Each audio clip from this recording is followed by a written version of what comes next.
Welcome to another edition of the award-winning podcast, The Square and the Round's pleasure as The Square to introduce the round. B, Shea in here today. I feel like we spent a lot more time together here lately. I know, right? You like that? I like it. I like being around you. Well, thank you. Yeah. I like being around you as well. You slapped me across the face with a racist comment earlier today. It's all right. You accused me. I just got to keep you on your toes, man. Well, you do. Just want to make sure. You accused me of such. It knocked me backwards. It's okay. It's okay. I come back. Move on. We move on. Yeah. And let me ask you this. I was just talking with someone about the NFL draft. Yeah. You're a fan. You're a NFL fan, at least. When the Vikings drafted the quarterback out of Washington, now Michael Penix. Yeah. Falcons. Yes, yeah. Michael Penix at the number 8 spot, which nobody expected. People now say that looking at the body language in the draft room is that the owner of the team, Arthur Blanks, is not on board with the draft pick, and that really he was the only one that wanted to sign Kirk Cousins. And, they signed Kirk Cousins to this long contract, 4 years. $180 million. And then drafted a quarterback. They drafted a Heisman frontrunner. Which nobody expected. Yeah. Stunner. Yes. Do you think that's true? Nobody want. So if you're the GM or the coach, do you have to do what the owner says? The owner says, I would say so. I do too. I mean, but I think the owner in certain situations has too much power, and I think you should leave that up to the GM. Well, now I understand he's signing the checks. Yeah. Now, but most of the great owners will say, "Okay, I'm leaving it to my coach and my GM, and I'm going to, That's how. If I was an owner, that's how I would do it. And if he doesn't like how the direction it's going, you just get a new GM. Sure, absolutely. You try something else. It's crazy. And I was just thinking, too, Kirk Cousins, he just signed that, like you said, $180 million contract. He had a long deal with Minnesota that was for guaranteed money. Yeah. He was the first one to sign a guaranteed contract in football. Yeah. I think he's made more money for doing less than anybody else, even though he's a good quarterback. Yeah, he's a fine quarterback. And I would often say underrated as a quarterback. But I think I really feel bad for Michael Penix. Do you? The one who was just drafted. Yeah. Because everybody and their mother talk about how bad of a pick that was. Yes. And imagine you just got done playing in the national championship. You were a second runner-up for Heisman, and you get drafted 8th overall, and nobody has anything good to say about it. I don't know that it was about him so much as it was about the pick, though. Yeah. It's like you don't need a quarterback. You thought he'd go later. I mean, I'd be flattered if I were him by the pick because he was the 4th quarterback taken. Most people thought he'd be the 6th quarterback taken. Yeah. It was a stunner. And they could have taken, the Falcons could have taken a plethora of other people who are available that could have enhanced their team, but they chose him, so they saw something in him. Cousins is such an enigma because I agree with you that he's a good quarterback. Yeah. But he doesn't play well like in primetime games in the big spot, and he's only won one playoff game ever. So I think he's either properly rated or underrated, but overpaid. I mean, probably overpaid. You're paying $180 million, you get one playoff win from him. But that's it. I feel like if you really dig deep, you can find out a lot of players who have been pretty mediocre in their career who have gotten paid a lot of money. Dak Prescott. Good numbers, but never wins in the playoffs. Brock Osweiler. Oh my signed God. that huge deal and that never did anything. That was ridiculous. So, but Prescott, never. Could I argue Lamar Jackson?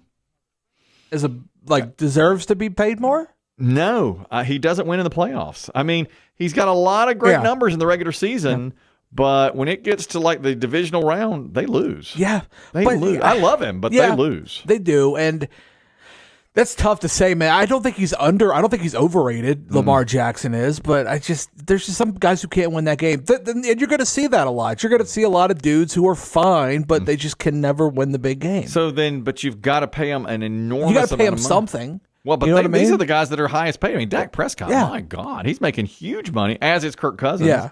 And Lamar Jackson. I mean, he got a big payday, which, I mean, I guess deservedly, but at the end of the day, if you're the Ravens, the Cowboys, you need to win the Super Bowl, and they don't even get close. But then here's the thing, too, is over the past 20 years, it's not like there's this huge carousel of teams winning the Super Bowl. It's really only been about 5-6 teams.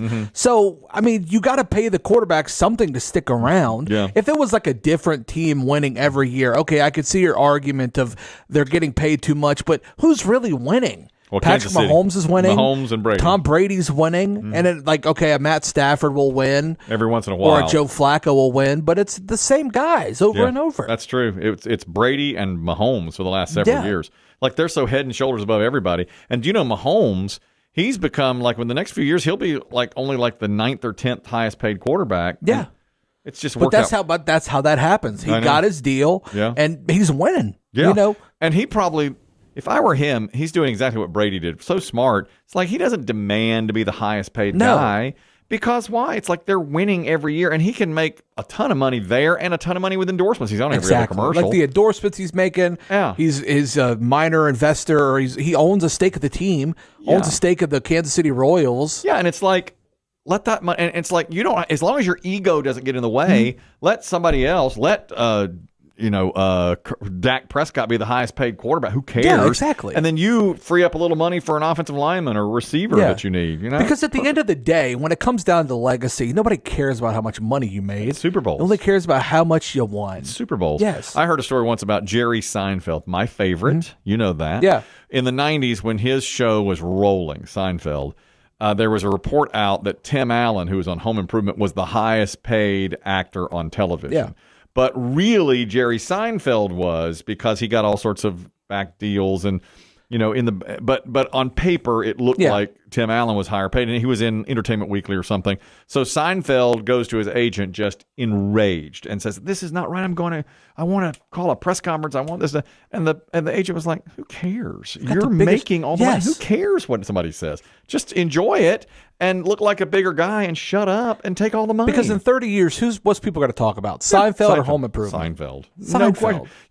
And the agent said, "You're making a better product. Yeah. You're the number one ranked show. We know you're the highest paid. What do you care? Yeah. Just take the money. Shut up." Because I think for millionaires, like, what's the real difference between 40 and 50? Well, I always say you know that what I mean? too. Yeah, I always say that. It's like, what did you say today? They just gave Tiger Woods $100 million for loyalty to the PGA Tour, which you were liked, and I'm fine with that. Yeah. But it's like, Tiger Woods could literally just write a check over to some charity and be like, he doesn't need it. You know what I mean? Like, there are other people on the PGA Tour who are just as valuable to the brand, maybe not as valuable, just as valuable, who could use that money for loyalty. And it's weird to say, like, some people tell me, well, you can't spend other people's money. You never know anybody's financial situation. But like, when Paul McCartney came around in concert to around this area, he was charging whatever, it was like $180 a ticket or $300 a ticket, And I thought and I would say, well, he has more money. He's a billionaire. Yeah. Generations after generations of McCartneys will never have to worry about a thing. So why not do the concert for like a $20 ticket? And people said to me, well, you've got to pay all his roadies and the T-shirt makers and all that stuff. So wouldn't it be great if a Taylor Swift or a Paul McCartney or whoever it is said, okay, we need this much money to pay a really good wage to everybody that works for me. I won't take a penny out of this concert. I've made so much money. And you don't even put the story out, but the story would get out. So the ticket price is $35. Yeah. That's all the tickets are $35. And the goodwill they would get from that. Exactly. Or say you're a Taylor Swift and you just go on an acoustic tour. Yes. It's going to be me and my acoustic guitar. I'm going to play 2,000 room theaters, 2,000 seat theaters, and tickets are going to be $20. Yes. First come, first serve. Yes. And it's just going to be a small, intimate thing. Like, do you know how cool that would be to see the show? Now, stadium shows are cool, but I would rather go to a small theater and see somebody like that. Oh, yeah. And you don't take a dime for it. Exactly. And they need, now, again, it's not my money, but I really do feel like, well, if I got to that level, I wouldn't care about, I'd work for free or not work. She is only, 35? She's 30, yeah, but she's a billionaire. She is. She is a billionaire. And she could do this. She could keep charging money till she's 40 and then do what you just said. Yeah. Acoustic. And it would never. No, there's not enough, and she's only just going to grow as like an enigma, for stuff like that. But then again, you can't tell people how. Now I'm sounding like those guys that when Oprah and The Rock gave all that money to Hawaii. Yeah, we mentioned this that they gave $10 million to relief for the wildfires in Hawaii, and people dragged him online. Oh, only 10 million. You have so much more than that. Hey, shut up. Come on. I gave something. $10 million is a lot of money. No kidding. And how much are you, and they were like, well, it's like 65 cents to you. Well, so what? Yeah, I mean, that's a $10 million. I didn't have to give anything. And I've gotten other people to go in. You can't fault people for doing that. That's doing the right thing. No. You know what I read about Taylor Swift today? I wonder how you think about this. How do you feel about cursing in music? I love it. I hate it. I do. I hate it. And I'll tell you why. And here's why. If it fits the mood, right? Now, unnecessary cussing, I get it. Like, I think Olivia Rodrigo cusses too much in her music. I agree. I love her, but she unnecessarily cusses in her music. When I was a kid, and I would watch TV or movies and then listen to the radio, it was like you expected cursing. Even the word like damn or hell or the S word, well, not the S word, but you'd hear that on television, but you never heard it really in music. Occasionally, very rare. Yeah. Like very rare.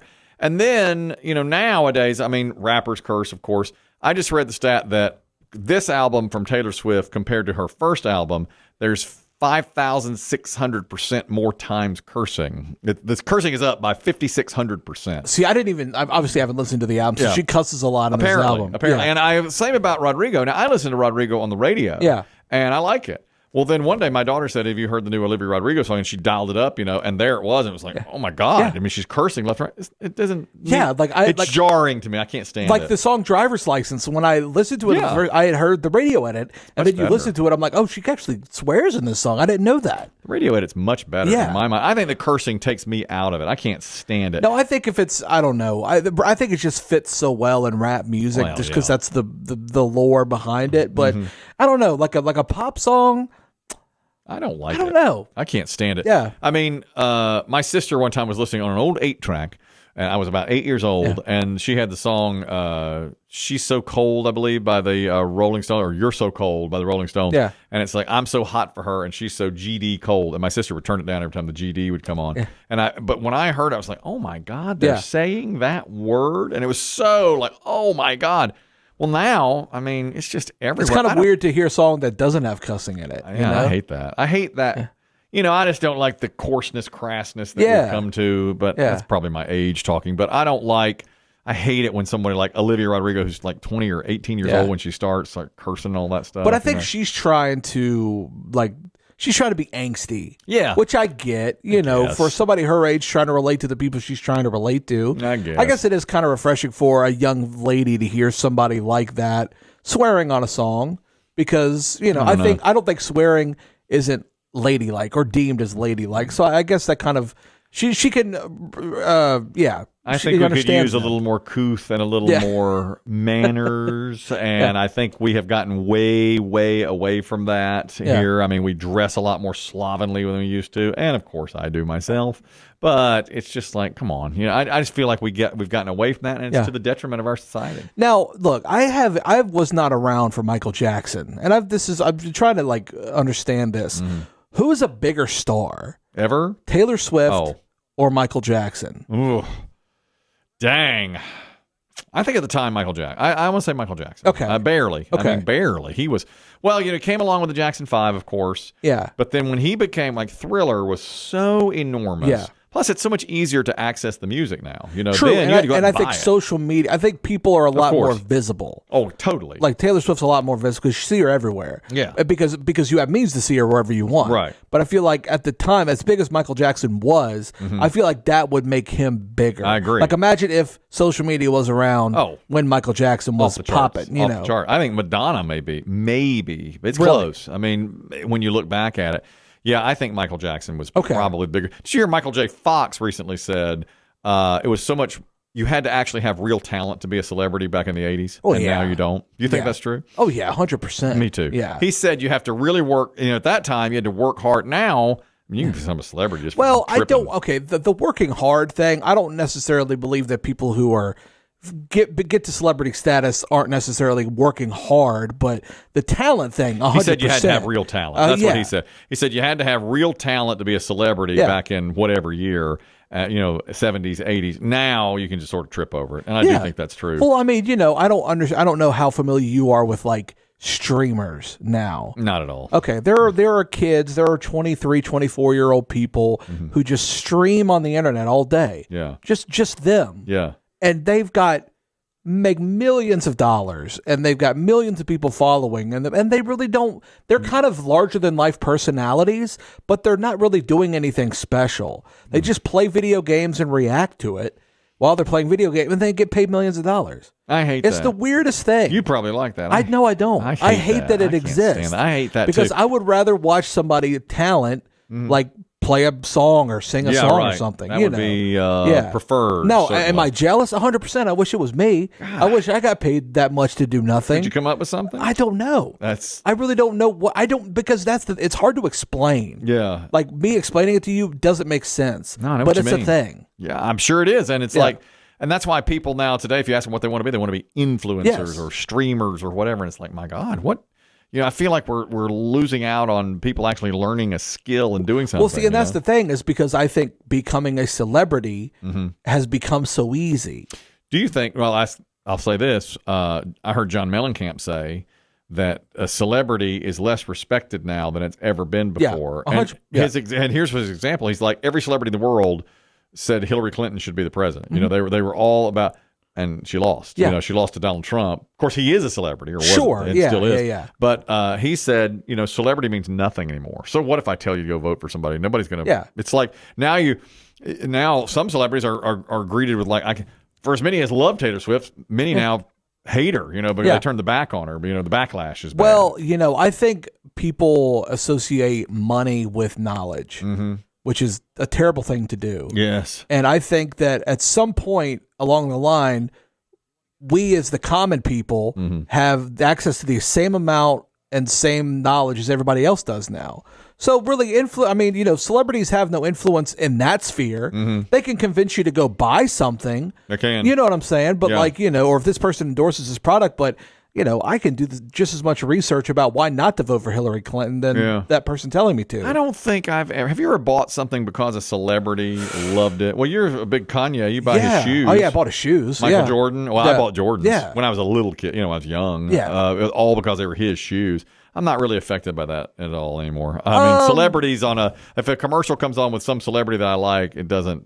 No, if I like the product and I feel like the product would be useful to me, then I'll use it. But not like, so and so did that. I'm gonna get that. You know. But it works. But it works. It does for sure. work. Yeah. Because they use, when Jennifer Garner's on for that credit card, it doesn't make me want the credit card. No, absolutely not at all. Not. Or she's on there for Priceline or whatever. Never. But they get paid an enormous amount of money to do that. Absolutely. Well, I think that's what you have to have. You have to have a recognizable face conveying and communicating your product. Because then again, I take that back. Or like somebody memorable, like Flo from Progressive. Oh, to me, that's better advertising. But they've created a character there. Yeah. But more creative than the celebrity, just like Jennifer Garner saying, buy the Capital One Venture card, which I do know the name of it. And, everybody else is on that commercial too. Yeah. Especially during the NCAA. Samuel L. Jackson's on there. Samuel L. Jackson, Jim Nantz, Charles Barkley, all of them.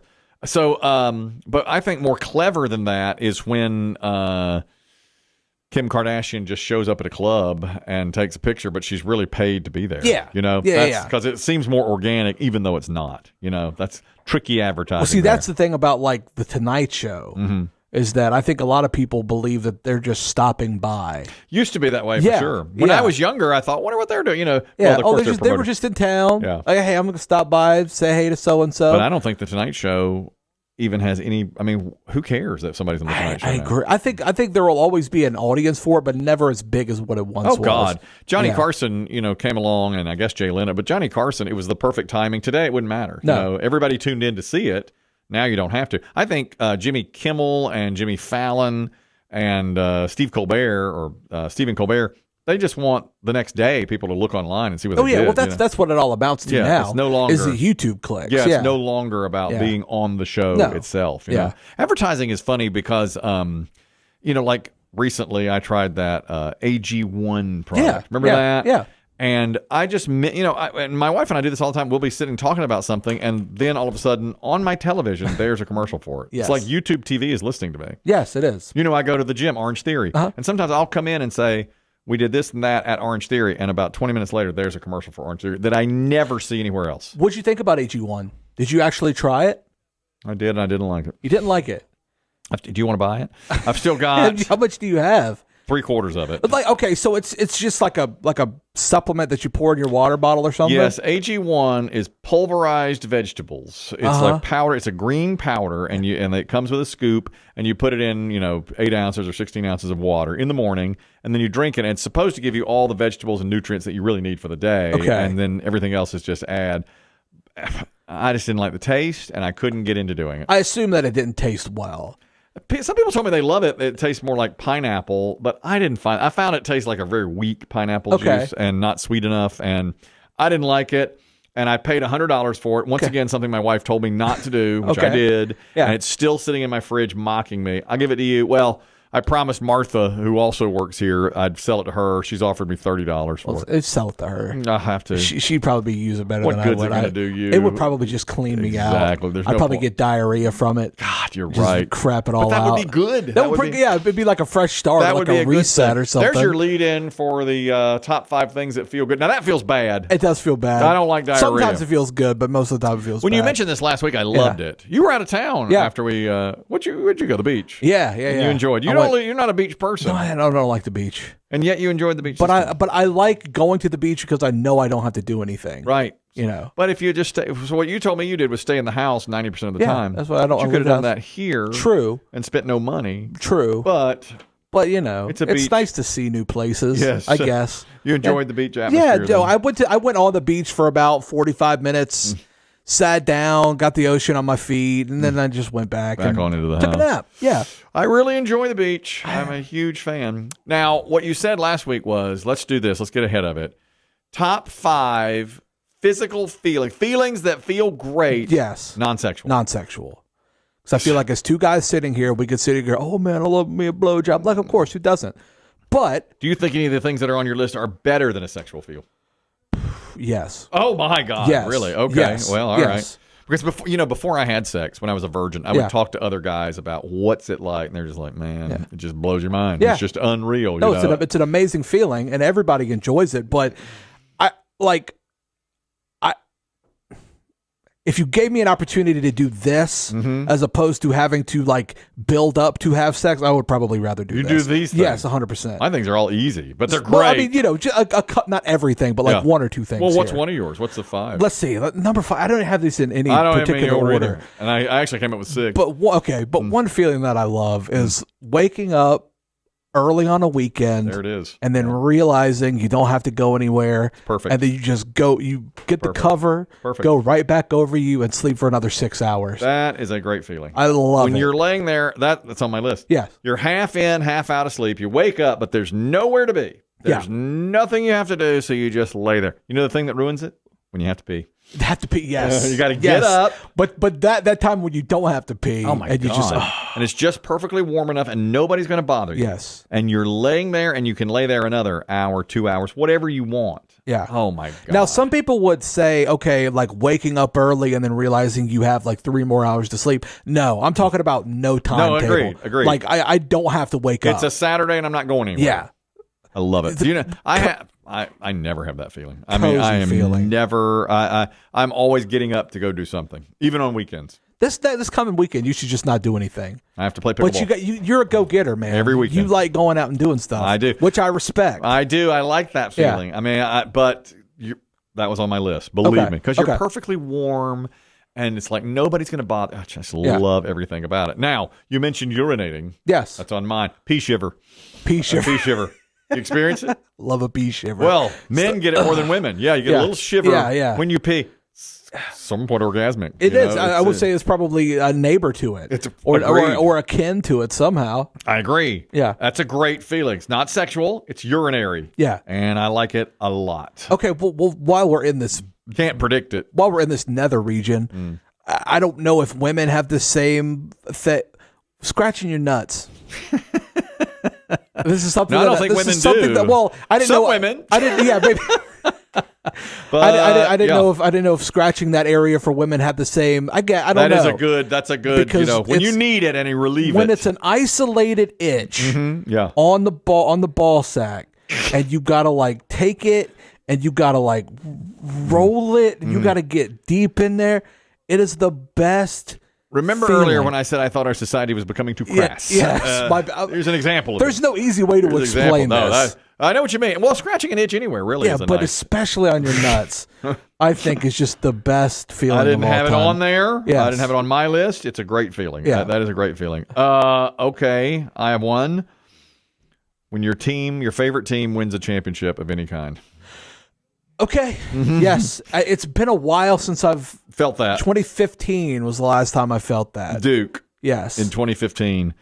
Yeah. Well, let me tell you, especially if the team hasn't won in forever. I'm a Red Sox fan. Yeah. When they beat the Yankees in 2004. In 2004, I bet that was astounding. And then won the World Series. It's just, it's like, what a feeling, you know? When the Tar Heels win a championship, when the Broncos won the Super Bowl for the first time. Yeah. I'm a big Broncos fan. John Elway had never won it. It's like this. But, it doesn't last that long. You get it for like a day or two. And you're basking in it, but then it's like, okay, turn your attention to the next go back to the next thing. And plus, it's not you. You're still going to work. But the age I am now, I need that now, which I have a feeling that it may be coming soon for the Yankees. I think so. Very, very soon for the Yankees. And this year. I really am excited about that. Yeah. The Yankees could do it. But see, because you've had as a Red Sox fan, you were a kid for the crap years. Oh, and then you were an adult at 2004 when that happened. I bet that was huge, man. 20 years ago. I remember it like it was yesterday. In 2003, when they lost a heartbreaker, I just sat and cried with my friend the Diesel. See, we just cried on each other's shoulders. It's never going to end. It's going to be a forever thing. Yeah, I do. I love that feeling when you win a championship. But to me, as the older I get, the less it gets, because now all my teams have won them, and now when they win them, it's nice, but it's not doesn't affect your life. And anyway. I am fortunate enough to pull for dynasties. So, championships are easy to come by. Right. So, for you've had, but you haven't had it in a while now. Almost 10 years. It's been a while. Since 2009, so 15 years. Well, for the Yankees, yes. So 9 and 15 for Duke. Yeah. What else do you have? Let me see what I got here. Yeah. A long, big belly laugh. Oh, nice. That's nice. Good one. Just where Good feeling. Just you can't control it. Good feeling. You can't breathe. Do you know the one that pops into my mind? It's not the best movie in the world, but have you seen that movie? Will Ferrell's in it. It's the one where he's the race car driver. Oh, Talladega Nights. Yes. There's a scene in it where there's a cougar in the back of the car. Yeah. It's the hardest I've ever laughed in a movie. Yeah. Which is, it's not the best movie I've ever seen. I don't know why I found that so fun. I couldn't stop laughing. Last time that happened to me feeling. In a movie was Harold and Kumar 2. I've not seen that. Harold and Kumar 2. Mm-hmm. They are escaping from Guantanamo Bay. Yeah. They are in the deep south, and they come across a deer. The deer gets shot and he gets blood splattered on his face. Well, do you remember John Reap, the comedian? Yes. From this area? Yeah. He was a hunter, shot the deer, pulled out a knife, stabbed the deer in the throat. Yeah. Pulled the knife out, licked the knife, and said, "Born in 2004." And I laughed so hard at that for so long. I don't know why that was so funny to me. I don't know either. But that sounds awful. I cried laughing. That is a good feeling. Yeah. I like that. For me, finished workout. Let me flex it. Hey, man. When you go in, let me tell you, every day I go to the gym 6 days a week. When I walk in, it's awful. Yeah. When I walk out, it's glorious. You're done with it. You feel like you're spent. You've done something good. You get those endorphins or whatever, and it's great. It's a great feeling at the end of that. I've never finished a workout. No, you wouldn't know it. I wouldn't know what that feeling is like. You would not know it. I don't know what a finished workout is. No, and in fact, if you did it, if you started really working out, it'd probably take you a month to get there. But then once you get it, it's like, okay, I just did something. Because you go to a place that is specifically designed to get you where you need to go. Yes. And end at a spot. 1 hour. When I work out, whenever that may be, I just kind of do my thing. There's no structure to it. You know what I mean? That's different. I saw, who was it? Oh, Rob Lowe, the actor who I like. He posted on his social media, if you're not looking like this at the end of your workout, it wasn't worth it. And he's like covered in sweat. Yeah. That's the way I look at the end of it. We run a lot. Yeah. And boy, when it's done, that is a great feeling. Total flex here. 100%. You know that. Yeah. Just total smug move. This is as smug as it gets. But that's true. But it really does feel good. You like what you like. I do, yes. Next for me, when you wake up in the middle of the night, just parched. Mm-hmm. and you go and you drink like orange juice or something. I've drank an entire jug of orange juice one night. Just in the middle of the night. Yes, dude. Like just really, just turn up the jug. Really, and just get that like you feel it go down into your esophagus when you're really thirsty and you're into it goes your in. stomach. Like you feel it settle That's in your nice. stomach. That's the best feeling ever to me. I don't do that in the middle of the love it. night. I never drink drinks in the middle of the night. Almost Even never. if it's water, but just orange juice for some reason, like when you're really thirsty, tastes so good. I don't drink orange that juice. Or Sprite Too or sugary. something. Too sugary for me.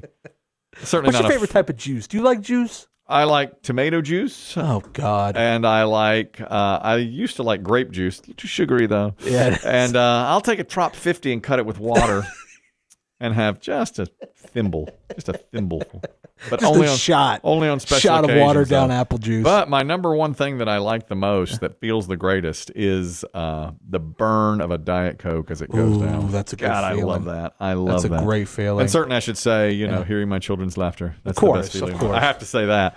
And my wife. Just sitting and talking with my wife is the best feeling. My number one is drunk food. That's the one that's better than sex to me. Drunk food. Being drunk and going to like a Waffle House and just ordering a bunch of food, Greasy. and then when it gets right to you, Yeah. it just fills me with so much joy. I don't know this it's life. like This it's is not mine. euphoric. Yeah. Like you just get like, and you're like, I'm gonna like. I've had multiple times get like eating while drunk where I'm like, I'm gonna have a heart attack. Yeah. And this, I don't care. And it's worth it. And it's 100% worth it. Yeah, I don't know that. I don't drink enough to know that. It's like just a good occasionally. drunk binge. There was a time when I was in college, I'd have a little, something. Yeah. Not drinking. Yeah. A little Little green hooch. and a little hoochie hoo. And I do remember the first time it was explained to me that food tasted better after that, and that was incredible. I ate some pimento cheese with Melba toast.